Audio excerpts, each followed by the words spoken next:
This meeting is being recorded. Well, hello, everyone, and welcome to the Life Coach Office Open Call for September 2018. I could hardly believe that we are almost at the end of this beautiful year.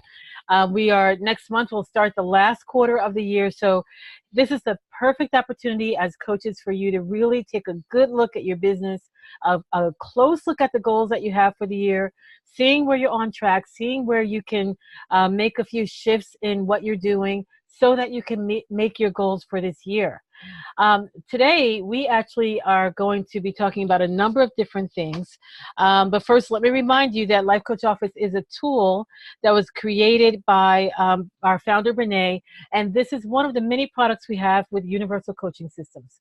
Universal Coaching Systems is a company where we help coach change makers bring their best work to the world. And so we have not only Life Coach Office, but we have our newest venture, which is phenomenal, is the Coach Change Makers Academy, where we are teaching coaches, helping them to create their signature program and learn every step that is necessary to market that program successfully in order to convert people as clients into their business.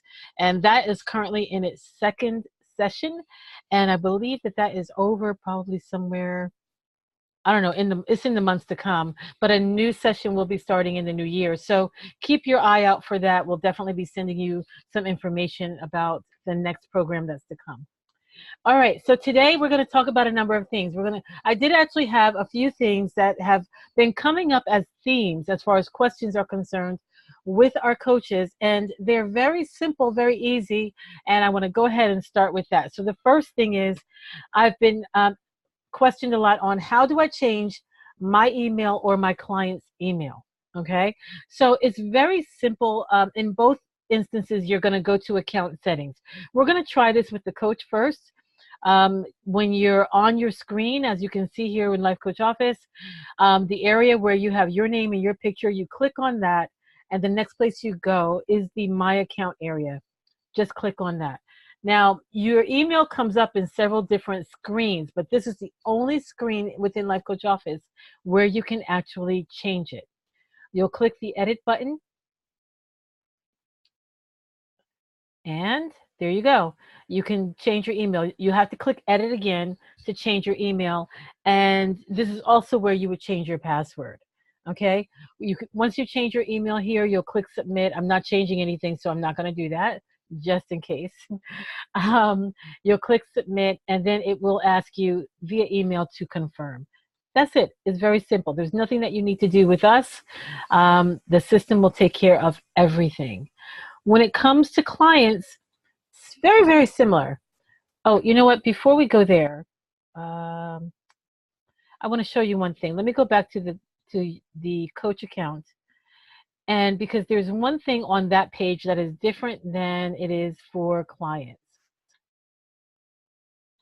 And that is, there's an area that lets you turn off and on email.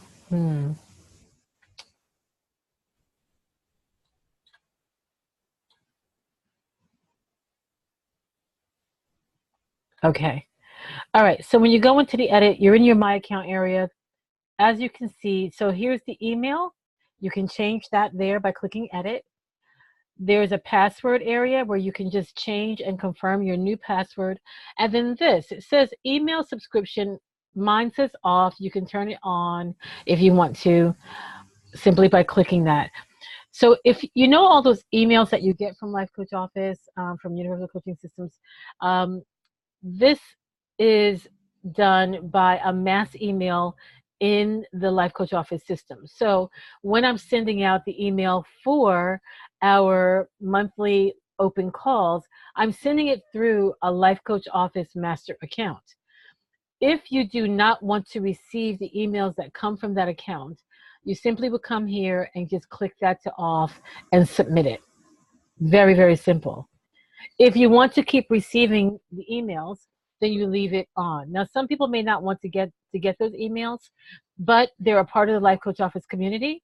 So they always see within the community that they're invited to the event, and they always know when the Life Coach Office open call is happening. So if you wanted to turn your emails off, I don't know why you would, but if you do, we try to be very respectful and not send a lot of them out. But if you do, that is how you do it. That's another question that I get. All right, so how do you change the email for your client? You click on your Clients tab, and then from there, let's just pull up your clients. I'm just clicking on the first name of my client, Dave.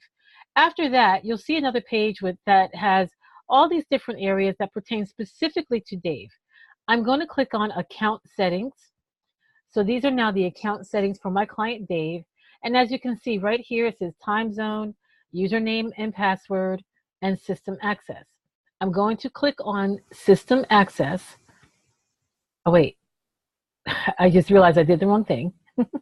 It's username and password. So let's just go there again. Sorry. I had System Access in my brain.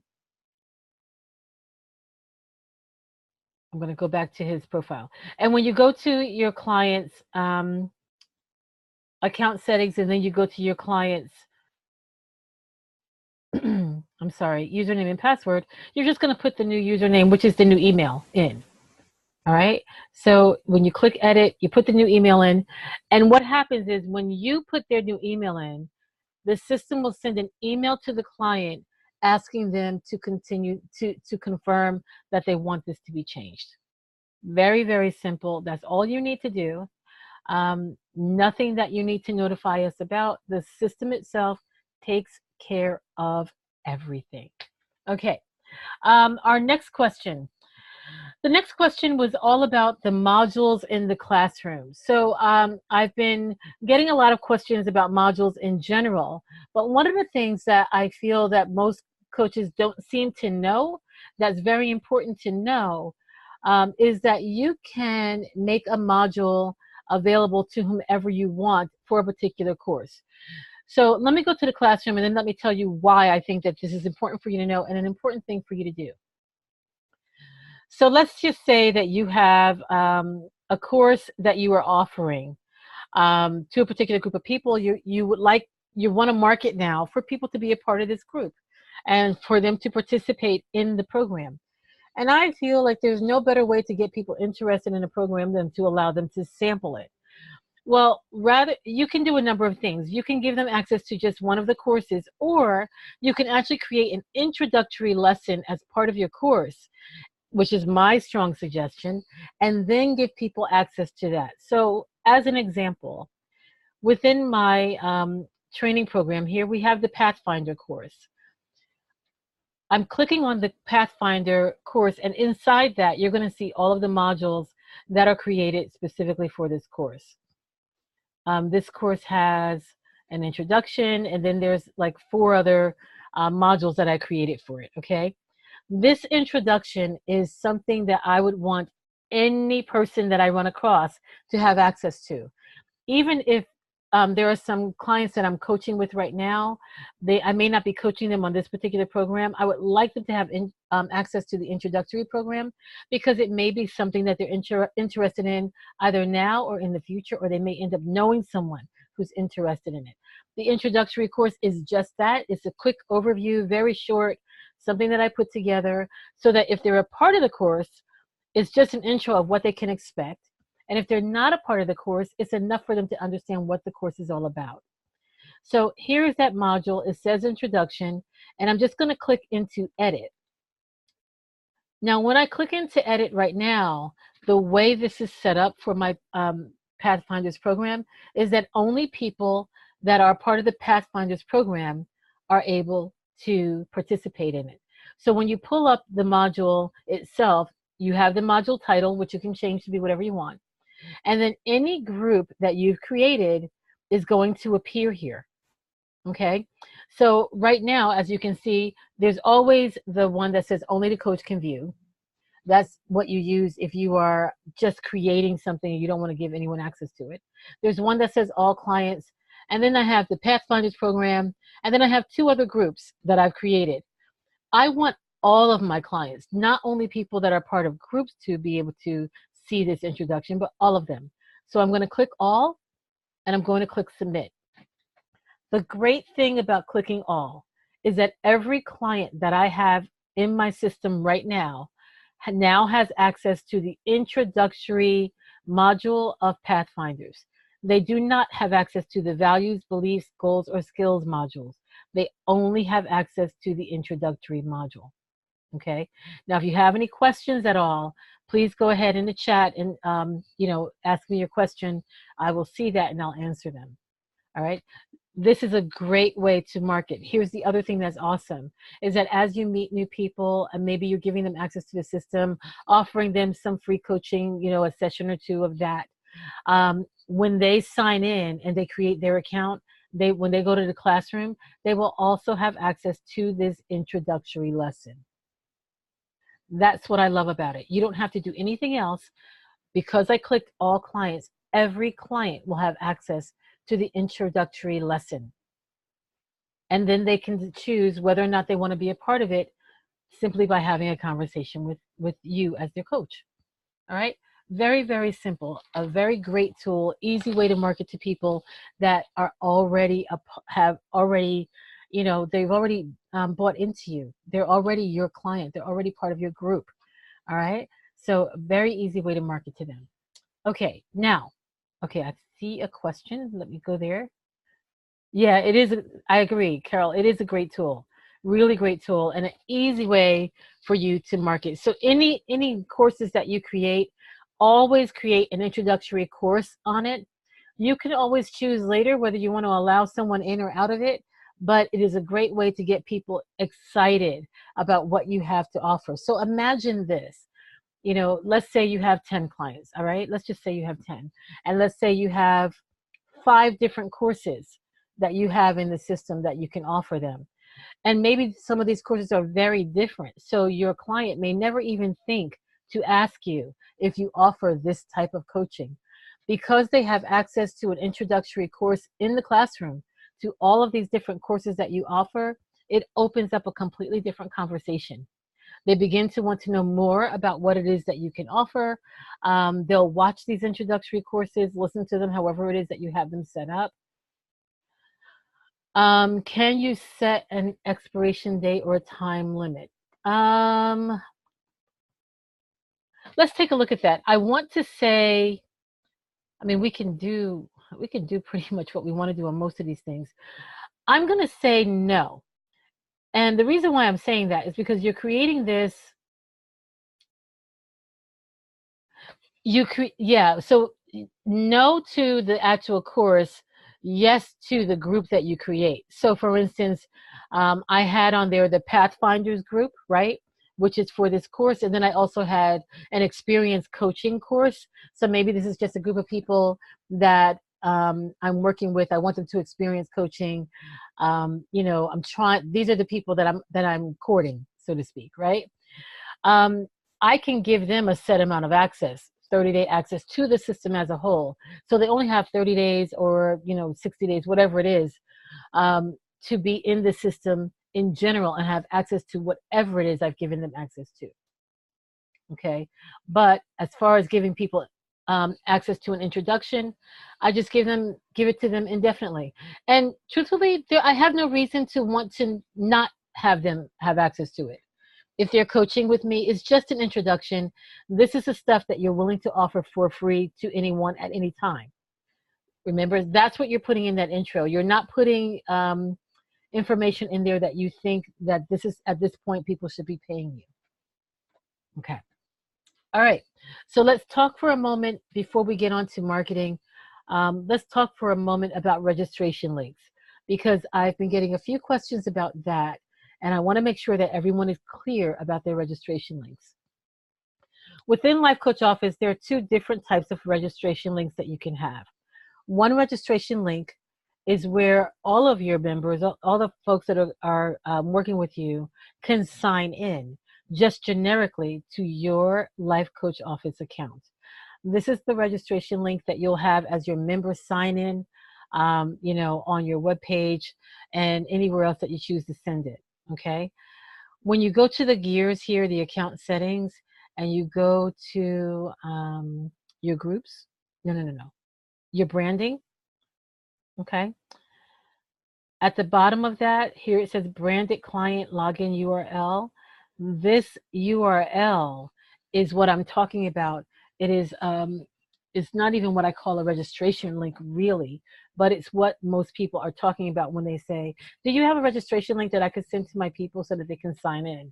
It's really a branded URL. Okay. So for clients that, if you don't have any groups created, you still need this so that people can have a place to go in order to log into your system in general. Okay.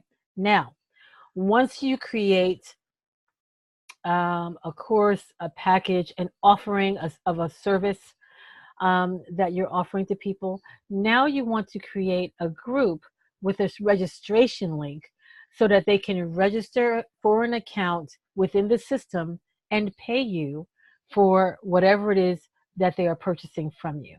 Okay? That's the difference between this URL and the other. With this URL, these folks have already created an account and they've already paid you. They just need to log back in again. Okay. With a registration link, it is for clients who need to register for a service that you're offering that they would like to have. They can also register, even if they already have an account with you, they can still register for a service that you're offering and to pay you. That is done, same area, the gears here, and then you go to groups. Now, you need to have done the client billing part, and I think you guys know that already. But this is the difference in the group link, and then there's the login link. So here are all the groups that I have created. And let's just take a look at this 3-month coaching package here. As you see, this is the link area. And when you click on that, here is your link. Now, as you can see from this page, 3-month coaching package, this is the package we're talking about. The first thing that it gives you is the online registration link. And then the next thing is the login. Okay. The online registration link is what you use when people need to register and pay. The login link is just what people use to log in every time they go to log in to have access to the account that they're using for coaching with you. All of your links are branded. Yes. Can we brand both links? Your links are all branded based on how your system is branded. Okay, so for instance, the background that you're looking at now has the yellow background. Doesn't matter which link that they use, they're going to log into the same system and see the yellow background with this particular logo. Okay, you cannot brand it based on, so for instance, this is a 3-month coaching package, and let's just say I wanted to use a different logo with that. I cannot brand it that way. It is the overall branding for your Life Coach Office account. And I believe that that might be the question that you actually had in mind. Okay, so whenever you have a registration link, it shows you both. This is how they register and pay. This is how they log in after they've registered and paid. Okay, so that should make sense. If it doesn't make sense, just hit me up in the chat. And for those of you who are watching this via video after the fact, just send me an email. I'll be happy to answer the question for you. All right. Biggest question that I got this month, last month, and probably most months, whenever I'm interacting with coaches, and I do interact with you guys all the time, as you know, is please tell me, how do I get clients? All right. Is how you get clients, how you market, how you convert. All of those things are all a part of the same thing. Everyone wants to know, how do I get some dollars into my bank account? Okay, this is a very broad question, and there are very specific things to do in order to begin to get your voice out there and to gain clients. So here's the thing. The first thing that I have to say to you is that, if you don't already know this, coaching is a business that requires some time. And when I say time, I mean literally you need to decide within the week, you need to know when you're going to work on your business. And so one of the first things that I want to know with a coach is, what kind of time have you set aside in the week to work on your business? A lot of us always have our business on our brains, but what are we doing to actually work on our business on a daily, weekly, monthly case? I find oftentimes that a lot of people do not have set hours that they're actually working on your business. So you have to think about your business the same way you would a brick and mortar store. If you had a store that you had to hang a shingle on and go to every day, you would know what your hours of operation are, literally, meaning when you were going to be in the building. When are you in the building working on your business? My suggestion to coaches, because a lot of times coaches will say, I do it every day. And maybe in some ways you do, but I would guarantee most of you probably think about your business a whole lot more than you're actually being productive in your business. My suggestion is to get a calendar, whatever calendar you're using, whether it's in your phone, whether it's a written calendar, whatever it might be, and literally mark out all of the time that you already have something accounted for. All right. So for instance, if you work a part-time job or a full-time job like many coaches do, go ahead and put the hours that you work at that job in there. Any type of thing that you're volunteering for that requires your time, any meetings that you have to have outside of those hours, doctor's appointments, anything that you have that you know that you need to take up time for, go ahead and put that in there. If you know that you need to be traveling to take people to and from different places, whether you have kids or whatever activities you have that require your time, take that and put that in your calendar. And then take a look at the time that is left. Now, out of the time that is left, you have to remember that you also have to sleep. Okay? This is an important exercise because most people don't really know usually how much time they really have available. Some people will be surprised to find how much or how little time they really have to work in their business. This is key because oftentimes as coaches, we are holding ourselves accountable to a standard, and we may not even be able to make that standard. So for instance, if you're a coach that says, I don't know why I can't get this accomplished, I say, take a look at your time. Are you being realistic in how much time it's really going to take you to get it done? Is that the issue? Or is the issue that you don't really see it as true valid work time? Because sometimes if you don't have a place where you need to be to go do the work, you don't consider that. So maybe you're a coach that might need to go into the local Starbucks or something, or a place where you have internet access outside of your home and actually check out from the rest of the world and do some work. I know for myself, periodically, a couple times a week, I'm going to go someplace and grab a coffee or a tea and pop up my computer, and I'm actually going to do some work. It helps me to go somewhere for certain work that I have to do. Okay. But then there are things that I'm perfectly okay with doing at home. I do it throughout my day and all the time.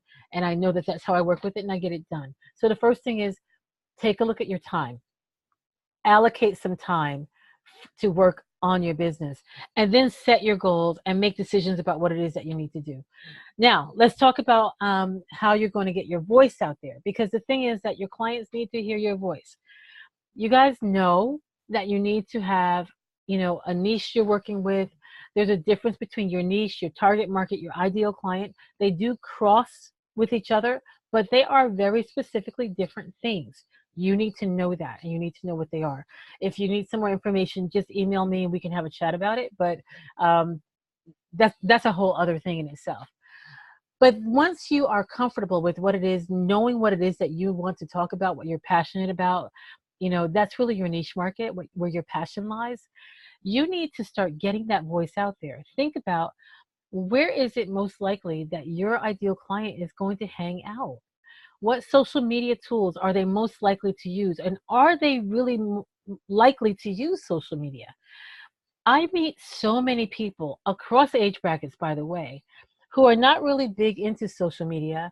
They tend to be on it maybe to have a little bit of fun, but they don't really like putting a lot of their own information out in there. Many people say, I do it to connect with my family. I know I do, because my family is very large. Or they say, I like to see what's going on, but I don't like to put a lot of my own information out there. And a lot of folks say that they really like it to be social. They don't want to be marketed to on their social media, especially on their Facebook. So if your ideal client is more likely to be that person, you have to think about how you're going to utilize whatever form of social media that you're going to use. I think you need to use it, most definitely, but which one you use and how you use it will vary depending upon who your client really is. Okay. Now, whatever it is that you decide to do it and do it consistently. You need to make sure that you're setting that up for yourself. Schedule things out so that you are posting on a regular basis. And when you're posting, post using your voice. Post talking about the things that you would talk about for free to your ideal client. Post talking about the things that you would talk about for hour on end to your ideal client. And don't make them really long, drawn out posts. Make them short, very direct, things for them to see. Now, use video. People love video, and for whatever reason, video gets pushed higher in rankings across social media. There's a reason why, Instagram is so huge, right? People love pictures, people love video. When you're on Facebook, use video. I can tell you when I have video on a post or a picture on a post, it gets a lot more hits than something that does not. So be comfortable using video. A snippet about Facebook as well. Do yourself a favor when you're using Facebook, if at all you can help it, keep people within the confines of Facebook, because when you start putting links that push people outside of Facebook, Facebook doesn't like that. And so you organically will not get as many views from that type of posting. So just something to know. Another thing is to know the algorithms that the social media platform that you're using is working with. With Facebook, as you know, they change all the time. And I will say Facebook a lot because it is probably the #1 social media tool that most people use for whatever reason. And so it's pretty big and it's pretty out there. Pinterest is another one. LinkedIn is another one. Instagram, as you know, is another one. Periscope is one too. Very specific groups of people use that. And, I happen to like Periscope for enjoying viewing certain things around the world, but I don't necessarily, for me personally, like it as a marketing tool. There are some people who love it. Where's your client? What are they most likely to use? Make sure that you're giving them what it is that they're looking for. Okay. Pinterest is a big one. See, earlier this year, I don't know, I haven't looked at the information in the past, I don't know, 8 months about it, but probably around January. I know for a fact with Pinterest, women that were around the age 35 age bracket, that was like the tool. And if you're anything like me, you probably like Pinterest a whole lot. Algorithm. So Carol's asking me about the word that I said, algorithm. So that is basically what causes your post to get pushed out. There's a science behind it. It's not hit or miss. There is a science behind it. So again, using Facebook as an example, I'll give you an example. So a Facebook page and a Facebook group. When you have a Facebook page, you can have 100 people on your Facebook page and 20 people in your group. You put a post out on your Facebook page, maybe only 5 people will get it. All right. The same exact post in your Facebook group, more people are going to get that than in your page because of how they have it digitally. They have different things that pull. I'm trying to get the right words from your posting to see what they want to do with it. So whether or not people interact with your post matters. Whether or not there's video in your post matters. Whether there are links that'll take people outside of Facebook matters. Certain words in your post matter. When you have a page, Facebook wants you to promote it using money. And so if they can tell that this is a post about getting people into a program, about getting people to purchase something with you, and it's a business page, it's more likely it's not going to hit as many people as if you actually sponsor it. Okay. Same is true with all of these things, with all of these forms of social media. There are different reasons why different things are going to rank higher and get pushed out organically to more people than just the people that you are affiliated with. Yes. Okay, good. I'm glad I answered your question. So it's important for you to know those things. And one of the easiest ways to know it is to take a look. When it says, when your post says seen by and the number of people, take a look at that. And I think you'll notice that when you have a post that has a picture, it is seen by more people than a post that isn't. And that when you have a post that has video, it is seen by more people than a post that isn't. So there's a lot of information out there with regard to all these things, and it changes by the moment.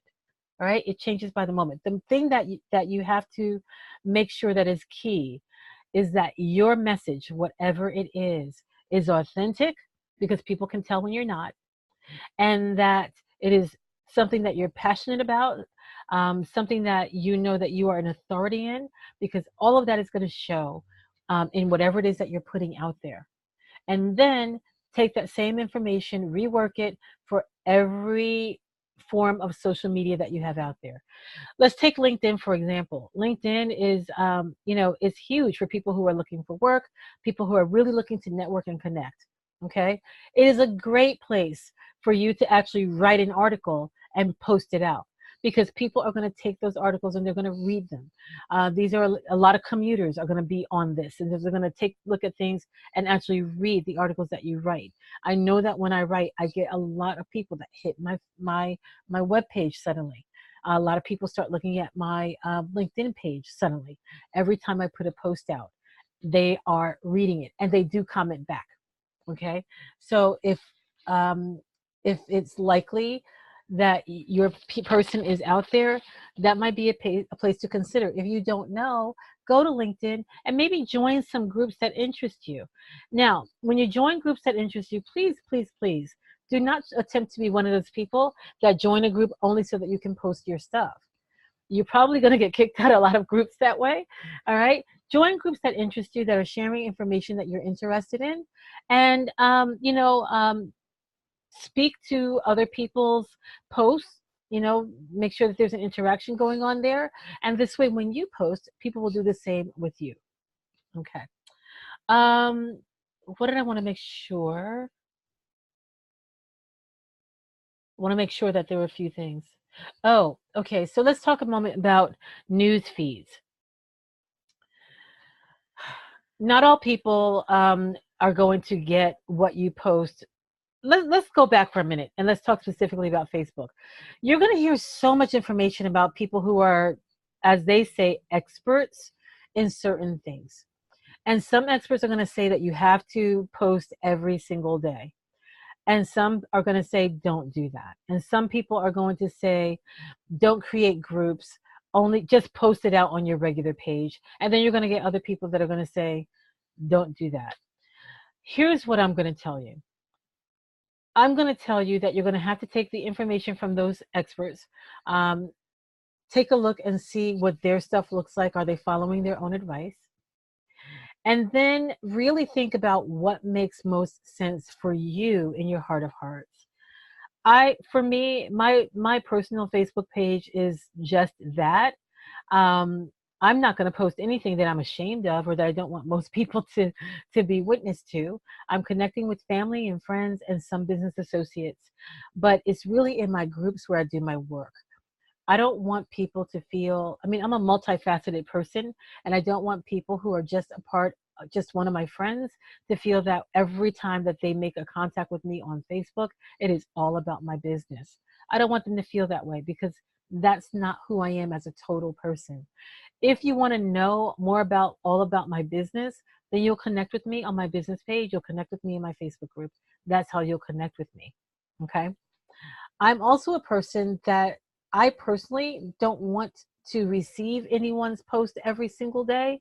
Therefore, I don't post every single day. That's me. Some people will tell you that that's absolutely 100% wrong. You're going to have to make the choice for you. Either way, remember that it's going to take work. Whether you post once a week, twice a week, every day, it takes work. The great thing is that most of your social media platforms will allow you to schedule out your posts. And those that don't, you can take part in a service that will allow you, like I think Hulu does that or something like that. I think it's Hulu. For a certain amount of money, they will push your posts out for you and you don't have to do it yourself. Okay. The other thing that I want you to think about when you're thinking about your ideal client, the one that you are most passionate and enjoying working with, um, if they're not a person who's big on social media, then how do you contact them?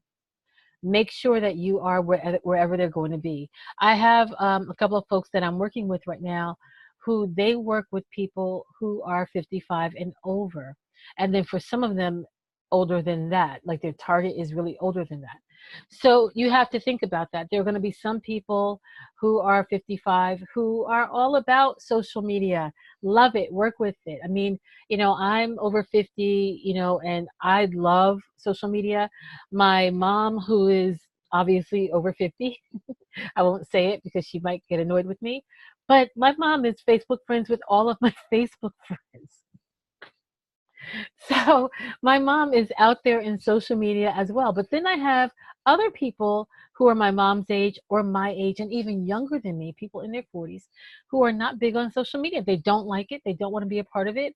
They don't want to interact with people in it. So what do you do in order to communicate with those people? There are going to be some folks that will tell you that newsletters and things like that are a thing of the past and regular email marketing is a thing of the past. Not so. Remember, most of the world is not connected to social media. It's not the only place to be. You may want to be in all of these places, but know without a doubt where your target market is. Where are these folks? And if they're not on social media, or if there's someplace else outside of social media where you can reach a good portion of your folks, get out there and do it. There might be a group, an organization, um, a written periodical, a newsletter, a newspaper that you can contribute to, something like that. That do that. Get there. Maybe there are things online, other groups online that are not um, a Facebook, an Instagram, a Twitter, or anything like that. There's something else. Become a part of that and put your stuff out there. Be wherever your people are. That's really important. The other thing that I'm going to say, to blog or video log, get yourself on YouTube. People love video and they will follow you if you are out there. So if you're a person that loves to write and if you don't mind being in front of a camera, there are a lot of options for you out there. And tie all of these things, these methods, these ways to contact you, tie them to your Facebook groups. Okay. Now, the last thing that I'm going to offer to you as a tip for how to gain clients, find clients, convert clients. Convert clients really is about true authenticity and showing that you can meet their need. Let's talk about this for a moment. People are willing to pay for whatever transformation it is that they're looking for. They need to know that you're going to help them make the transformation that they're looking for. Be specific about the transformation. Don't just say, I'll help you create a better life. Help them to envision what that life looks like. What is a better life to some people? To some people, their issue isn't money. So telling them you're going to create a better life by allowing them to have more financial resources is not going to work. For some people, it might be about better connection. For some people, it might be about being able to say no. For some people, it's going to be about a different, living in a different place. How are you going to help them to live a better life? Be specific about that. If they are not clear that the exact thing that they are looking for is what you're going to help them do, then they're not going to be sure about wanting to make this process, this conversion process with you. Okay. If you find that you are meeting a lot of resistance, I'm also going, and you know that you have the transformation piece down, then I'm going to ask you to check yourself for where the resistance lies. Okay. I was just speaking with Rolanda about this earlier. I have a group that I'm working with that I've been speaking to about this. As coaches, we transition also, and our folks will transition, right? But sometimes it's our own mental blocks, spiritual blocks, emotional and energy blocks that are causing the blockages in us working with people. So maybe the issue is about money. Maybe you yourself feel that the price you're asking for is too much or too little. Either way, your client will feel the same way. Either it's too much and they're not willing to make the sacrifice, or it's too little and they think it's not going to be worth even the little amount of money that they spend. It works both ways. There are some people who feel that if they put something out there for just $10, they don't know why everyone doesn't grab it, because a lot of people will feel that it's worth $10 and they'd rather spend the 50 and know that they're going to get what they're looking for. Something to think about. Okay. So when it comes to that conversion piece, it's really, really personal, but I would say that's a couple of places to really look. Look at you and what blockages you may have that is causing that, and making sure that your message and the transformation is clear. Here's one thing that I know for sure. People find the money for the things that they want to have. I don't care where they sit on the financial, economic bracket. They will find the money for what it is that they want to have. Most people have cell phones. Whether they work full-time, part-time, doesn't matter. People have phones. People are on the internet. People connect. People find ways. People have, they're buying new clothing. They're going out to eat. I mean, when you look around you, there's a lot of places to eat in the world, whether it's fast food or fine dining, and they have parking lots filled with cars. People are finding the money to do the things that they want to do. Why not with coaching? They have to know that the value is going to be there. And if the value is there, they're going to find the money. Okay? Simple. It really is that simple. If the value is there, they'll find the money. And if you're comfortable with it, it's going to flow very easily. All right. Now let's talk about meeting people in general. Here's one thing when you're meeting people, one thing that you have to keep in mind. In addition to being able to tell them what you do and who you do it for in a sentence, okay, you also need to always have a place to invite them to connect. How are you going to talk to them again? So on your business card, you want to make sure that if you have a meetup group that meets all the time, let them know about it. If you have a Facebook page, let them know about it. If you have a website, let them know about it. They need to know how to connect with you. If you are a person, if you do meetups, if you actually have a group that you do once a month, once a week, whatever it might be, make sure that you have a way to invite people to come back out. Now, if you're meeting with people live, you want to make sure that you're able to get that email address. If they're only coming by your website, you need to make sure that you have something there, an offer that gets them, a freebie that gets them to put in their email address so that you can connect with them again later. Whatever it is, you really want that email address. That's like gold for you, because you have to talk to them again. All right. But what is it that you're offering in the conversation with them?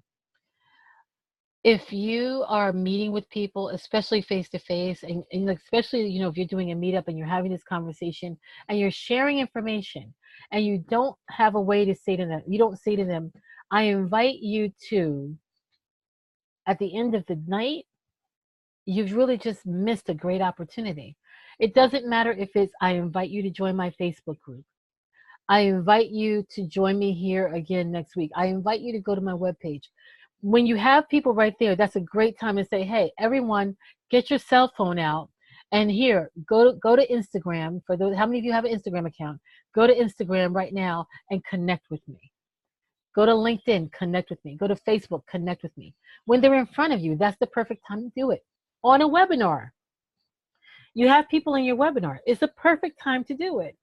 Do me a favor, get your phones out, go to my Facebook page and like my page for me. At the end of this, go back and tell me one thing that you learned from this call. That is a great thing for you to do. And I'm going to challenge you guys to do that right now. All right. I want you to, at the end of this call, please go to the Life Coach Office community page. And I want you to just put out there one thing that you got from this call that you're going to find helpful. That's whether you're on the call live or whether you are actually watching this by webinar, and it could be 6 months later that you're watching this by webinar. Please go out to the Life Coach Office community page, say that you've just watched this, and tell us what it is that you learned. What was your takeaway from this? Okay. Now, one other thing that I want you to know about posting is that when you have a post out there on Facebook, for example, I told you I would say Facebook a lot. And let's say, your post is now several weeks old. When someone goes and they see that post and they comment on it, it pushes that post back up to the top again. Did you know that? So you could take an old post and then you can put a reminder out for yourself to go back to that post in a month or two. Write on it yourself and it pushes it back out there yet again. And then all folks that are part of that conversation will get a notification that someone commented to that post. Isn't that kind of cool? I love knowing that, because you could be talking about something that's pertinent, and rather than having to repeat it over and over again and get new people involved in the conversation, you repeat something, you say something, someone else comments, and everyone is looped into that conversation one more time. That is a fabulous thing to know. All right, I think, let me see if there's one other thing. Oh, here's the one last thing that I'm going to say to you when it comes to your client. And perfect timing, because we have just a few minutes left to go. One last thing, all right? After all of these things are said and done, when you're talking to someone face to face, why don't you just ask them, what is the best way for us to connect again? What is the best way for me to reach out to you? What do you prefer? Do you prefer going to my Facebook page? Can I have your email so that I can send you an email? I promise not to send you one every day. By the way, if you're a person that doesn't like to give out your email because you don't want to get bombarded, how about creating an email that is just for that stuff? That's what I do. I have an email that is just for that, so that I don't have to go back and forth with anyone about not wanting to give my email. I have an email that I use just for that, and I periodically go into it, pull the things that I want, forward them over to my real email, so that my email doesn't get bombarded with crazy things. I don't have to worry about it being separated into different file folders or anything like that. It is simply I call it my junk email because that's what it's for. But I go in there and I pull the things out that I want when I need them. And if I don't get it, it's because I didn't really need it. That's really how I look at it. So how about just having a conversation with your people and saying, what is the best way for me to contact you? And because I'd love to be able to remain in contact with you and continue to share some information with you and to help you get where it is you're trying to go. Simple as that. That one question can change everything about what you know to be true about your ideal client. They may be hanging out in places that you don't expect, or preferring to have a dialogue with you in a way that's other than what you originally thought. You might think that they want Instagram or LinkedIn when really what they want is a phone call, and they're willing to give you their number. That's even better. That means that they have more vested in you, right? So ask the question, how can we remain connected? All right, everyone, that is all that I have for this month's Life Coach Office Open Call. Thank you so much for joining me on this month's call. If you have any questions, go ahead. Now's the time to put that in the chat. I hope that you received a lot from this. We'll be back again next month. It will be a Tuesday. I believe the third Tuesday, but just look for the event to come out and the email to come out. And I will let you know exactly when we'll meet again. Let me know what it is that you'd love to see the next call to be about. I'm very happy to do it on a topic that is specific to the question that you have in mind. Again, this is Kim Horvath with Universal Coaching Systems signing off and saying to everyone, what we always say, happy coaching.